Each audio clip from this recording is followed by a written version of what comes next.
Now, Utah still has a firing squad. Now, firing squad used to be used a lot more, not so much anymore because they considered it inhumane, and hopefully we can prove that not true. So, in Utah, what they use is Winchester 94 rifles chambered in 30-30. In Utah, they use 5 30-30 rifles, and one of those rifles has a wax slug in it.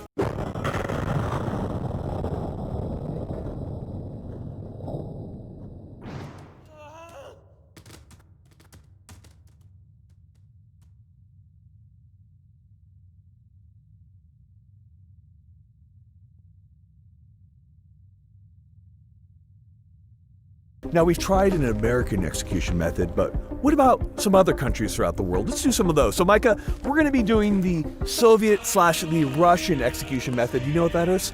I don't know. It's usually something like you exercised free speech, so they shoot you in the back or something. Give you some spicy tea. That's pretty good. So you're going to be taking 1 round of 9x18 to the back of the head.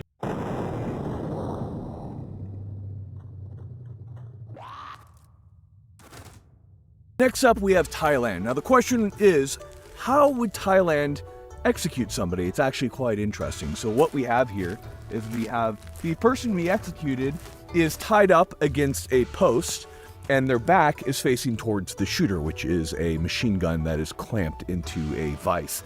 We then have a sheet that is between the accused and the shooter so that they don't have to watch the person getting shot. Now, originally they used an older submachine gun that was quite loud, and they would fire a burst of 15 rounds of FMJ into their back until they hopefully died. They wouldn't always die.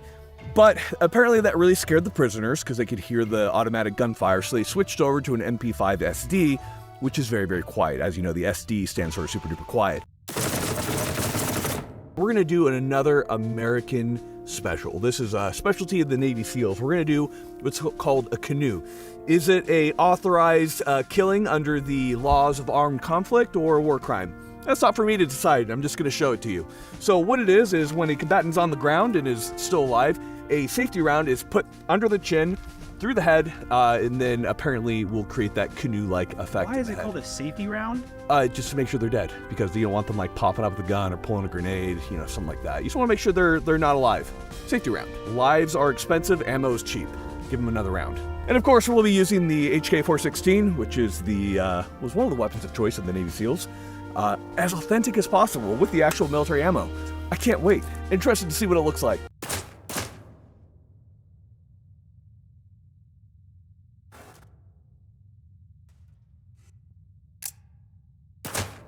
There's good evidence to suggest that Ted Hinton then, with his Colt Monitor, unloaded about 20 rounds from his magazine into poor old Bonnie right here. Now, this is a representation of Bonnie. She's a little bit smaller.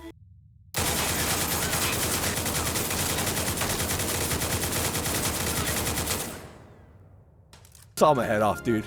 Just do it.